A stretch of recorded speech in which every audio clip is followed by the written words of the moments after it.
Assalamualaikum warahmatullahi wabarakatuh. Jadi perkenalkan, nama saya Dirma Kurnisa dengan NIM 250512300022. Jadi di sini saya akan membuat tugas video, yaitu mewawancara salah satu teman saya sebagai tugas akhir, yaitu UAS untuk mata kuliah kewarganegaraan ya.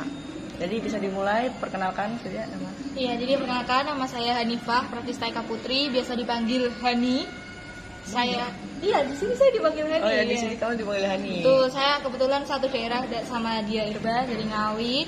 Saya merupakan mahasiswi aktif di Universitas Gadjah Mada, Fakultas Teknologi Pertanian, prodinya Teknik Pertanian. Saya merupakan anggota aktif Badan Eksekutif Mahasiswa BEM.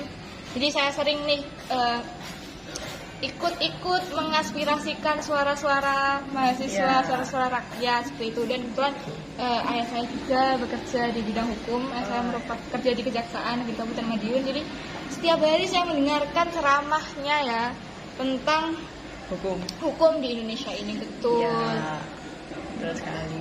Nah, jadi saya sendiri itu merupakan teman dari Hanifah ya. Kita itu satu SMA kebetulan. Jadi kita berdua itu asalnya dari SMA Negeri 2 Ngawi. I love SMA Negeri 2 Ngawi. Nah, jadi kebetulan saya memanggil Mbak Hani ini NIP. Ya, NIP atau Hani Prot ya. Itu adalah sebuah panggilan yang sangat keren sekali. Nah, jadi di sini kita akan membahas tentang kita di sini akan membahas tentang penegakan hukum dan juga HAM di Indonesia. Oh, seru banget itu kayaknya ya, Mbak Dia. Iya, sangat panas. Iya, sangat panas sekali ya. Apa kira-kira relevansinya di zaman sekarang, Mbak Dia? Yo. Ya, ini sangat relevan ya karena seperti yang kita tahu, kalau Anda membuka media sosial atau media digital, Anda kan langsung melihat sebuah berita yang sangat menyedihkan ya. Selain itu rupiah melemah dan itu tanggapan asbun lainnya. Iya, ini berita-beritanya teman-teman. Banyak banget pokoknya. Iya. Tiap hari FYP-nya kayak gini. FYP-nya sangat mengerikan ya. Setelah melihat FYP itu seperti bertambah sedih ya. Melihat tanah air kita yang kok semakin hari nggak semakin gini, tapi malah semakin gini. Iya. Nah, jadi kenapa saya membahas tentang HAM dan juga penegakan hukum di Indonesia? Ini sangat relevan karena HAM dan penegakan hukum itu sendiri akan selalu relevan di setiap masa ya. Iya, betul. Hukum itu harus selalu ditegakkan. Karena HAM itu sendiri adalah hak asasi manusia yang diberikan kepada manusia untuk hidup, yang seharusnya dipenuhi sebagai seorang individu manusia. Iya, betul. Nah, jadi ini akan selalu relevan. Dan juga penegakan hukum itu akan juga selalu relevan karena hukum itu selalu harus ditegakkan agar tidak terjadi kericuhan ya dan lain sebagainya. Untuk HAM itu sendiri di Indonesia menurut Mbak Hanifah itu apakah sudah ditegakkan? Aduh, menurut saya hak asasi manusia itu masih kurang ya, dan masih banyak minusnya dalam penerapannya, dalam penegakannya kayak gitu tuh. Aduh, masih kurang banget lah. Banyak kasus lah pelanggaran-pelanggaran HAM saat ini kayak kok malah semakin tahun bukan semakin ada perbaikan, malah semakin mengerikan. Jadi itu sangat relevan ya, Mbak Dirba ini pinter banget milih topiknya ya teman-teman. Itu sangat relevan. HAM kita tuh sudah banyak, bahkan sudah mungkin terlupakan ya, dibilangan kayak gitu. Hak kita, hak hidup kita aja kayaknya mereka udah nggak pikirkan. Mereka hanya memikirkan hak hidup mereka, nggak memikirkan peradilan itu, dan hanya memikirkan kayak dirinya dan memperkaya diri itu. Jadi pokoknya topiknya bagus banget yang diberi Mbak Dirba. Terima kasih ya Mbak Hanifah atas sanjungannya. Betul. Nah, sebelum kita mulai untuk membahas kasus-kasus gitu ya tentang HAM dan pelanggaran hukum, menurut Mbak Hanifah sendiri HAM itu apa? Oh, baik. Menurut saya HAM itu kan hak asasi manusia. Hak itu kan sesuatu yang harus didapatkan manusia setelah kewajiban dilaksanakan. Kewajiban kita kan sebagai warga negara membayar pajak, mematuhi segala aturannya. Kan kalau kita sudah menjadi warga negara yang baik nih, kita mendapatkan hak nih, yaitu hak asasi manusia tersebut. Misalnya hak untuk hidup, hak untuk mendapatkan tempat tinggal yang layak, hak untuk mendapatkan pendidikan, hak untuk bekerja. Itu kan pokoknya hak itu hak yang sesuatu hal indah yang harus kita dapatkan biar minimum hidup gitu setelah menjalankan kewajiban tersebut. Nah, selain itu kan kita harus menegakkan hukum ya. Nah, untuk Mbak Neva sendiri itu hukum itu apa? Menurut saya hukum itu sebuah aturan ya, aturan dimana manusia itu hidup itu harus ada aturannya lah ya kan. Kalau enggak ya mau dibawa kemana arah kita hidup ini kalau enggak ada aturannya. Yang kan hidup ini ya enggak semuanya ya, enggak semua manusia itu baik gitu. Maksudnya kadang ya hilaf lah istilahnya, kayak tiba-tiba ya melakukan kesalahan. Kan kalau enggak diberikan hukuman dan konsekuensi lah atas segala tindakan. Jadi tindakan manusia kan ada konsekuensinya kan atas segala tindakannya. Kalau nggak kayak gitu, nanti semua orang akan kayak gitu, semua semena-mena terhadap dirinya, semena-mena terhadap hidupnya. Jadi akan mengganggu kehidupan orang lain. Jadi kalau pokoknya hidup itu harus ada aturan, dan aturannya itu merupakan hukum tersebut. Nah, menurut saya aturannya itu sendiri itu berasal dari hati nurani manusia. Betul sekali ya. Nah, dari hati nurani manusia jadi dan sering dilakukan itu akan menjadi budaya, akan menjadi hukum adat dan lain sebagainya. Nah, karena Indonesia ini sangat banyak ya dari berbagai suku dan budaya, maka kita harus memiliki hukum yang satu, yang sama rata satu Indonesia. Iya, betul, tidak memandang segala apa profesi, suku, agama, ras, seperti itu. Jabatan Jadi gitu. Lanjut. Di Indonesia sendiri, kita sebagai negara itu harus memiliki hukum ya. Nah, untuk awal banget itu kita memiliki undang-undang dasar. Betul. Ya, jadi itu undang-undang itu adalah hukum yang tertulis. Betul. Ya, dia jadi lebih sistematis jika dibanding dengan hukum adat. Tuh. Ya. Jadi itu udah mencakup semuanya gitu ya kan Mbak Dirga istilahnya. Iya. Nah, di Indonesia sendiri ya, menurut Mbak Nifah, penegakan hukumnya itu apakah sudah oke? Aduh, menurut saya ya untuk penegakan hukum di Indonesia itu masih kurang banget, jujur karena banyak lah ya kan kasus viral-viral gitu, pejabat yang korupsi, pejabat yang bunuh-bunuh itu, hukumannya cuma kayak setahun, 2 tahun, korupsi 271 T, hukumannya 3 tahun kayak hukuman pencuri sandal kayaknya. Pencuri sandal. Sedangkan malah masyarakat yang kayak cuma nyuri sandal atau kayu, hukumannya singkong, ya itu hukumannya bisa kayak berpuluh-puluh tahun kayak lah. Iya.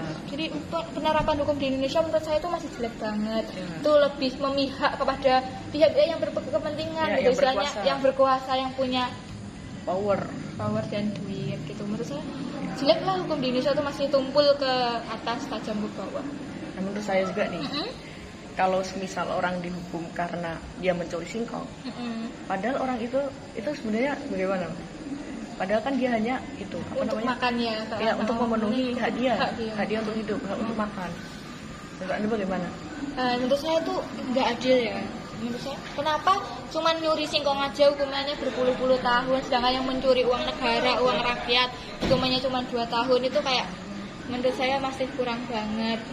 Bayangin dia tuh nyuri singkong itu buat dia bertahan hidup, buat dia makan. Bukankah seharusnya memang haknya manusia hidup itu mendapatkan makanan?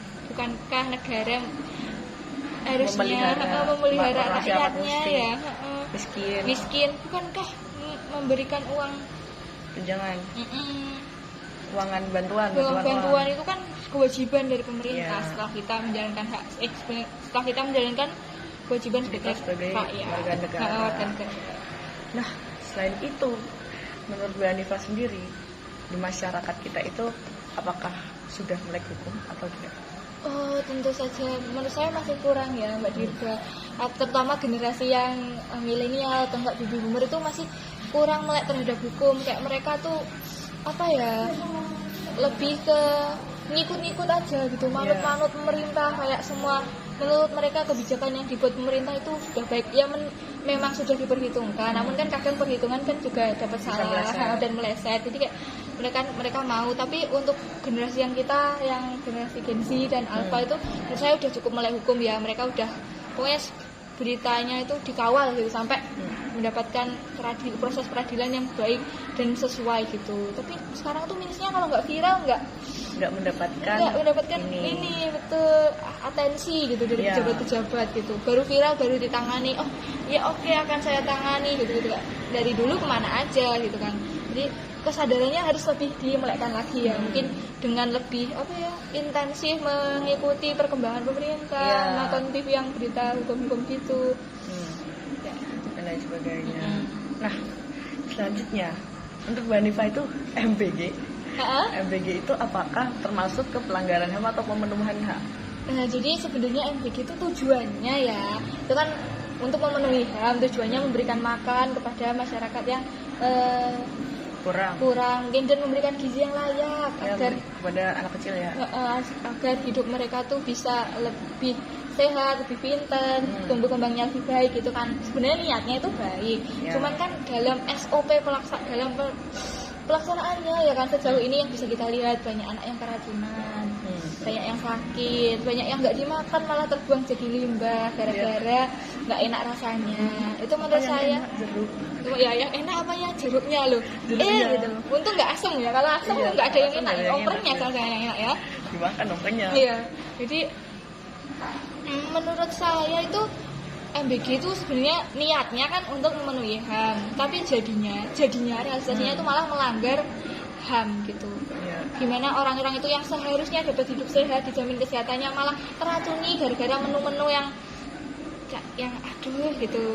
Yang masaknya bahkan nggak tahu pakai bumbu apa, yang ingredientnya asalnya dari mana, dicuci atau enggak, kayak gitu. Jadi menurut saya MBG itu niatnya doang pemenuhan HAM, realisasinya melanggar HAM kita untuk hidup sehat, untuk hidup aman. Itu kan merusak keamanan kita juga, kan? Merusak trust kita terhadap pemerintah gitu.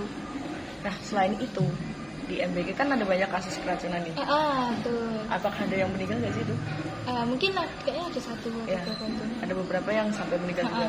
Nah, yang punya SPBG itu, SPBG-nya apakah bisa dituntut ya sebagai penegakan hukum? Jadi kan kalau misal mereka tidak diberi hukuman, nanti mereka kan semena-mena lagi, betul. Menurut saya si kepala SPBG-nya itu wajib dan harus ya untuk diberikan hukuman karena sudah melanggar dan merugikan banyak pihak ya kan, hitungannya. Ya ada yang meninggal, ada yang sakit, harus berobat lagi. Jadi kayak itu sangat merugikan ya. SPBG itu harusnya bisa memenuhi amanah nih dari pemerintah dan bekerja sesuai SOP-nya. Kok mereka malah seenaknya sendiri untuk berlagak untuk mendapatkan keuntungan besar bagi mereka. Jadi menurut saya wajib dihukum, wajib dituntut sesuai dengan itu hukum yang berlaku, yaitu mungkin bisa rencana pembunuhan tidak berencana seperti itu. Karena memberikan racun ya. Iya, itu namanya meracuni ya. Meskipun tidak ada niatnya ke situ, tapi kan terjadi juga karena mereka cuma mementingkan untung ya. Iya. Which is cara dapat untung itu ya kan beli misal ingredient yang udah jelek, jadi malah membahayakan nyawa gitu. Cara mengolahnya kurang. Betul, kayak nggak mateng, salmonella dan lain sebagainya. Selain itu ada juga kasus baru-baru ini ya. Dua-duanya dari Sumatera nih. Aduh. Yang gelap-gelap itu ya yang. Iya. Gitu. Yang pertama itu yang waktu banjir. Ya. Nah, menurut Mbak Hanifa itu gimana bisa banjir itu masuk ke dalam pelanggaran? Ya, menurut saya itu sangat melanggar HAM ya, dimana kan kita HAM-nya itu kan seharusnya mendapatkan tempat tinggal yang layak, mendapatkan penghidupan yang baik, mendapatkan kerjaan. Kok malah awalnya udah dapat nih, udah dapat rumah bagus, udah kerja, malah diambil demi kepentingan oknum-oknum tertentu dengan pembukaan lahan untuk menanam sawit. Di mana itu sangat bidang saya ya teman-teman. Jadi itu malah menebas pohon-pohon yang sejatinya itu sangat sangat menjaga alam, memberikan oksigen, bisa menahan dan mencengkeram air, menjaga kestabilan lingkungan, malah ditebang demi menanam sebuah sawit, di mana itu malah menimbulkan banjir karena airnya tidak tertahan, longsor juga, jadinya malah banjirnya itu parah banget ya kan, kayak separah itu rumah orang, ternak, pekerjaan, keluarga, bahkan hak hidup mereka udah hilang HAM-nya, padahal awalnya udah ada tapi malah direnggut paksa gara-gara kepentingan beberapa oknum itu. Karena program sawit ya. Betul. Padahal sawit itu sendiri kan akarnya berbeda, jenis akarnya berbeda dengan tumbuhan. Itu akar serabut ya teman-teman. seharusnya kan yang bagus itu akar tunggal. Sebenarnya kan lahan-lahan yang tidak berguna, maksudnya lahan-lahan kosong itu kan banyak ya gitu. Kenapa harus menebang hutan gitu? Kan kayak yang hutan itu notabene kan tempat tinggal makhluk hidup seperti hewan-hewan. Itu tempat orang bekerja juga kan, maksudnya kok bekerja sih? Tempat orang mencari makan ya kan, kan di situ ada kayak banyak dan juga buah, banyak buah, banyak sayur. Malah kelestariannya diambil, dipotong, haknya tuh malah hilang gitu. Ya, dan juga yang lebih mirisnya itu korban banjir, bencana air, bantuannya itu sulit untuk sampai ke situ. Gara-gara kayak aksesnya tuh tertutup dari mana-mana. Ya, jadi mereka kehilangan hak untuk makan, hak untuk tinggal, hak bekerja, hak keamanan, dan hak untuk air bersih juga sangat susah. Dan hilang, bahkan mereka sudah juga kehilangan keluarganya. Iya, mereka sudah kehilangan keluarga, jadi hak mereka banyak terenggut. Iya, terenggut, malah hilang semua gara-gara program penyawitan. Itu. Apakah itu menurut Mbak Hanifah itu masuk bencana alam atau bencana yang terjadi karena kesengajaan? Gitu ya. Menurut saya itu bencana alam yang ditimbulkan karena kesengajaan. Nah, masuk akal. Jadi sebenarnya alam itu sudah sangat muak ya mungkin dengan kelakuan manusia kayak Ibu Pertiwi sudah menangis ya, seperti video-video itu udah kayak gara-gara itu. Jadi itu merupakan bencana alam yang disebabkan oleh kemarukan ya mungkin gitu, kemarukan, kemunafikan, dan ingin membahagiakan diri sendiri, egois, malah merembut hak-hak asasi manusia yang lain. Nah, sedangkan pada waktu banjir itu banyak pejabat yang pansos ya. Iya, yang ini tunjuk rekam, tunjuk. Bakar. Pakai face. Ya. Nah, menurut Mbak Hanifah itu harus diapakan?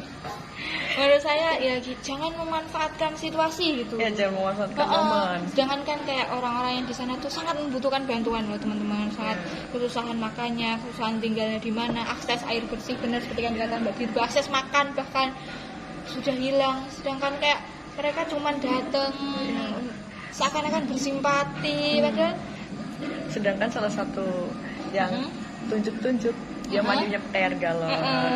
Yang harus aqua kayak.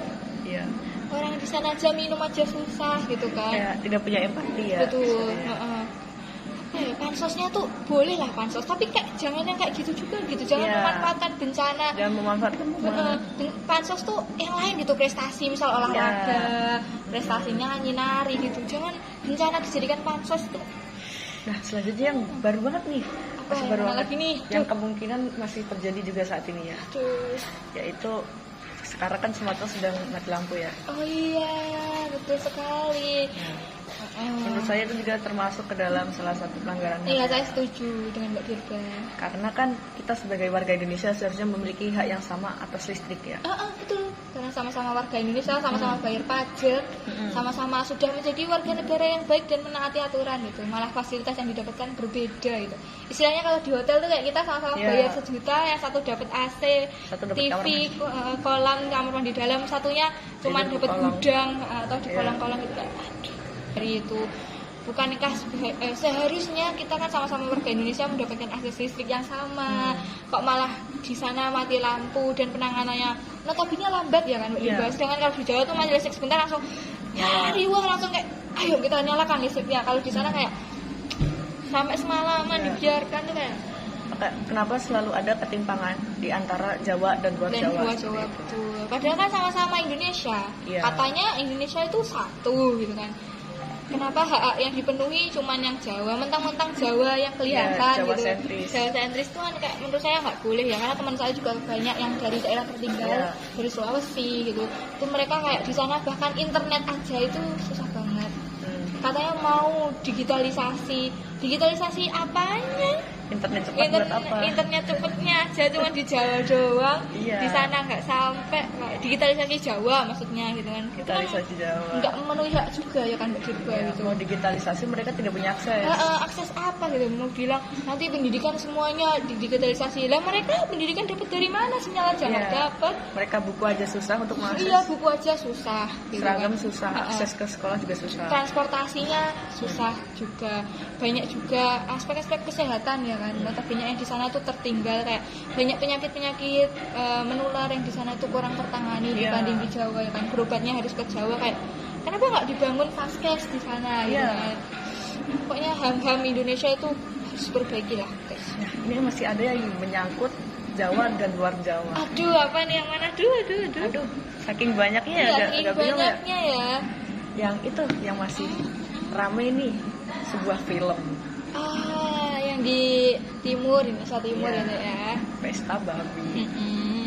Nah, itu kan juga termasuk salah satu cara mereka untuk memberikan suara ya. Iya betul, aspirasi dari mereka gitu kan, aspirasi itu. Tapi kenapa malah dilakukan tidak boleh ditayangkan gitu? Mm-mm.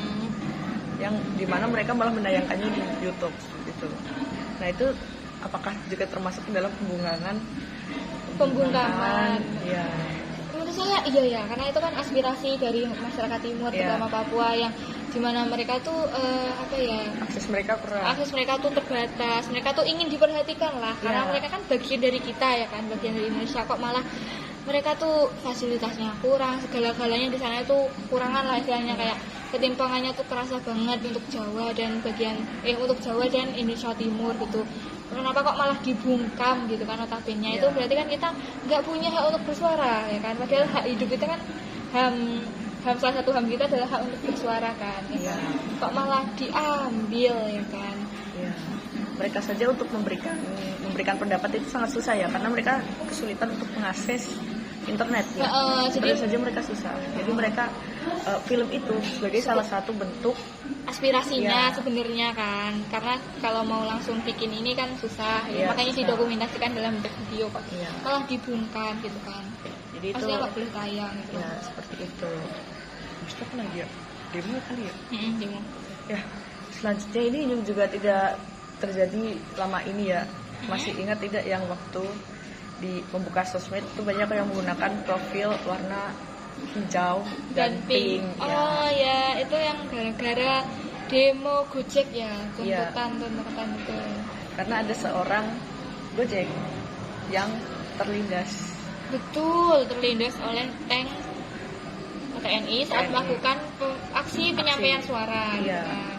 Itu juga termasuk ke dalam pelanggaran HAM. Betul, itu sangat, menurut saya malah pelanggaran HAM besar itu. Berat ya. Ya, karena merenggut nyawa loh. Ya, hak untuk hidup Hak yang untuk diambil. hidupnya lah, kan gimana, menurut saya itu sangat melanggar hak untuk HAM ya, karena hak untuk hidupnya diambil, hak untuk bersuaranya juga diambil.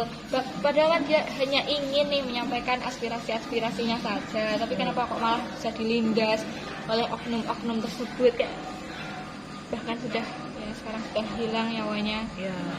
Jadi itu merupakan salah satu pelanggaran HAM berat ya. Itu juga bisa dihukum dengan apa? Dengan Pembunuhan berencana mungkin. berencana. Maksudnya hukum berencana itu. Iya kan, karena mungkin waktu itu kan sebenarnya tanknya itu kan bisa Berhenti. ngerem dan berhenti kan, tapi malah ada instruksi katanya ya, Mbak. Katanya. Ya saya dengarnya tuh ada instruksi dari pihak-pihak tertentu untuk lindas gitu, lindas. Nah, menurut Mbak Hanifah sendiri, kalau seperti itu penegakan hukumnya itu sebaiknya hukuman yang lebih berat itu kepada yang pelindas atau yang menyuruh melindas? Menurut saya dua-duanya. Dua-duanya. Karena yang disuruh juga mau tau.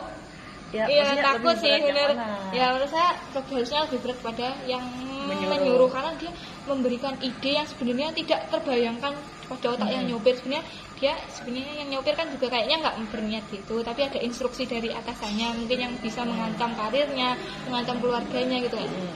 Lindas, akhirnya kan dia mau nggak mau sebagai bawahan gitu ya, harus mengikuti. Jadi menurut saya tuh yang harus dihukum ya dua-duanya, tapi lebih terlalu berat kepada yang memberikan instruksi. Kayak kenapa terpikirkan seperti itu gitu kan? Iya. Bukankah komunikasi dua arah yang baik antara pendemo dan pemerintah itu diperlukan gitu kan, supaya pemerintah juga evaluasi lah gitu atas pekerjaannya gitu kan. Orang masa dievaluasi nggak mau ya Ya. kan? Tapi menurut saya kemungkinan agak sulit ya, karena mengingat kasus begal. Oh iya, betul Iya, sekali. kasus begal Gimana orang yang apa Mbak Dirba? yang pelakunya meninggal jadi korban menjadi pelaku. Betul kan, si pelaku begalnya itu meninggal gara-gara si Pelaku Si membela diri. korbannya membela diri, Ya, korban maksudnya. Nah, kok malah yang dihukum itu yang membela dirinya gitu, bukan malah si penjabretnya. Mau gimana pun ya, kita kan punya hak untuk melindungi diri ya. Biasanya kita dibegal, kayak masa kita melawan nggak boleh? Ya kan boleh harusnya. Ya seharusnya boleh. Nah, Kalau seperti itu apa coba? Penegakan hukum berarti. Ya, kalau seperti itu bisa dilihat ya kualitas penegakan hukum di negara kita sendiri ya. Seperti itu. Lembaga-lembaga peradilan. Ya, lembaga peradilan itu seharusnya melakukan riset yang lebih dalam ya terhadap suatu kasus, sehingga tidak terjadi adanya salah tangkap dan salah hukum. Betul, kok malah orang yang melindungi dirinya, melindungi haknya dihukum mati ya, atau penjara seumur hidup itu.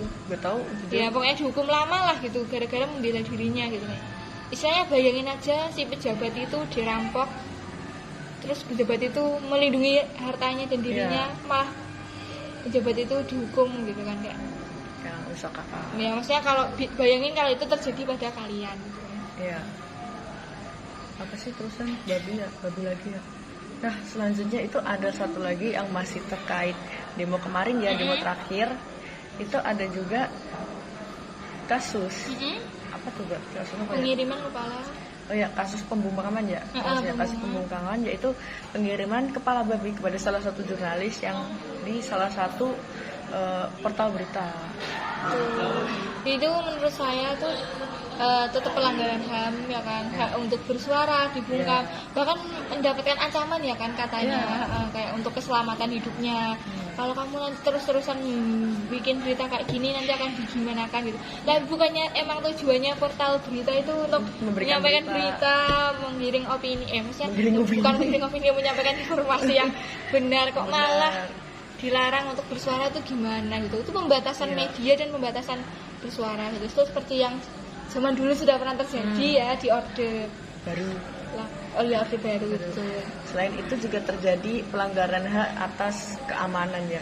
Keamanan dan kenyamanan. Bayangin kita hidup enak-enak gitu dikirimin kepala babi terus dikasih pesan-pesan yang notabene kan bisa merusak, mengarah ke teror mengarah ke teror dan merusak apa ya, pikiran kita malah jadi kemana-mana gitu kan. Takut membuat rasa tidak aman itu muncul. Membuat rasa tidak aman.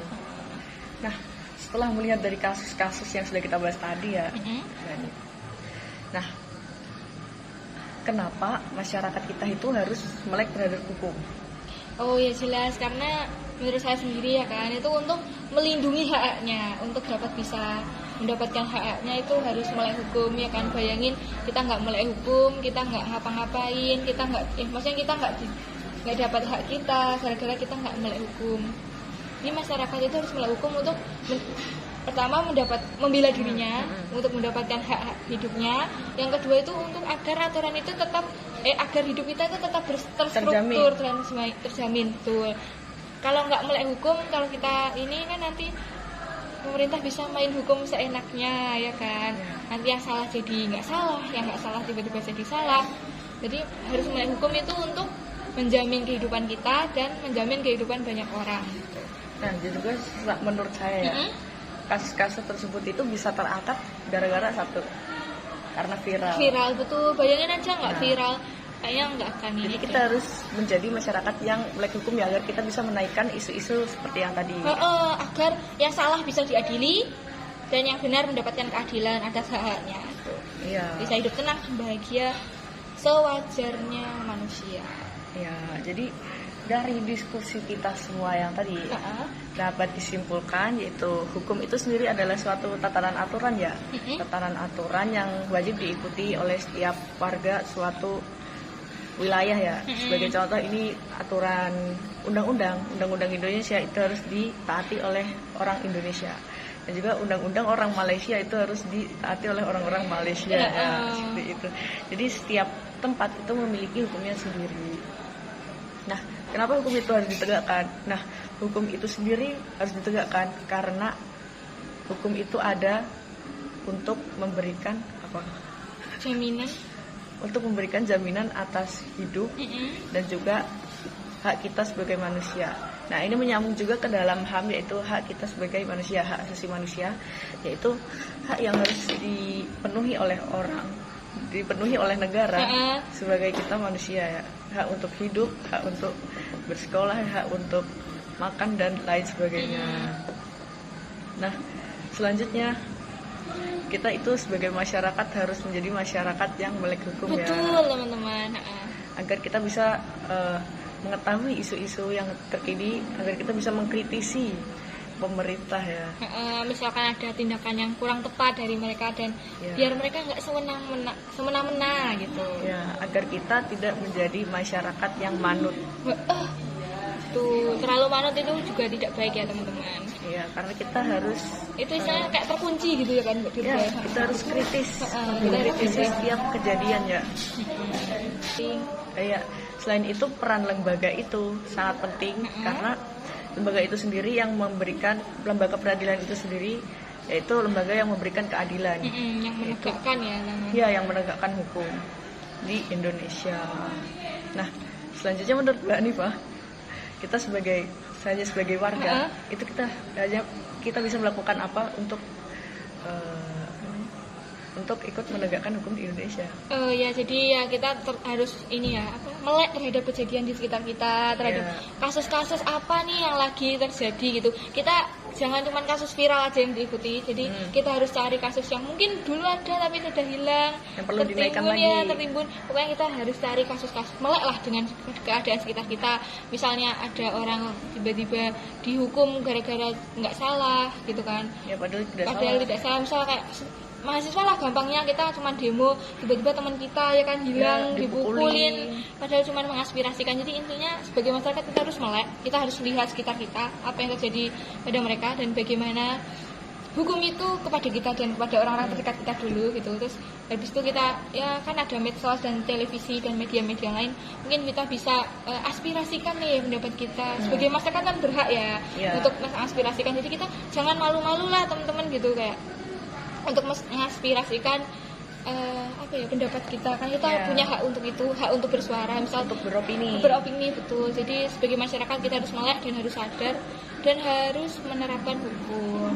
Jadi masyarakat yang baik dan bijak ya, bukan masyarakat yang melanggar hukum juga. Jadi tetap patuhi peraturan yang ada. Jadi seperti itu. Mungkin dari Mbak Hanifah ada kata-kata lagi? Mungkin bagi saya ya, terima kasih Mbak Dirba sudah memilih saya untuk diwawancarai dengan pokoknya seru banget. 2 kali tag bahwa tolong nilainya Mbak Dirba dibaikan karena laptopnya mati. Ya, karena saya sudah mati, sudah menyerah. Padahal kita sudah tag ya, dan videonya itu harus diulang terpaksa. Jadi mohon maaf Bapak dan tolong diberikan nilai yang A plus. Emang ada? Nggak ada. Amin. Ya, terima kasih. Terima kasih Mbak Hanifah telah bersedia menjadi orang yang narasumber yang saya wawancarai. Kurang lebihnya mohon maaf ya Mbak Hanifah. Saya juga mohon maaf. Semoga hukum Indonesia lebih baik lah. Lebih baik lagi. Ayo. Terima kasih juga Mbak Hanifah telah meluangkan waktu untuk berbincang-bincang dengan saya. Iya, sama-sama. Mungkin sampai jumpa. Sekian dari kami ya. Mohon maaf. Saya Dia Irba Nisa. Saya Nihwa Pratistaka Putri. Dadah. Kami pamit undur diri. Wassalamualaikum warahmatullahi wabarakatuh.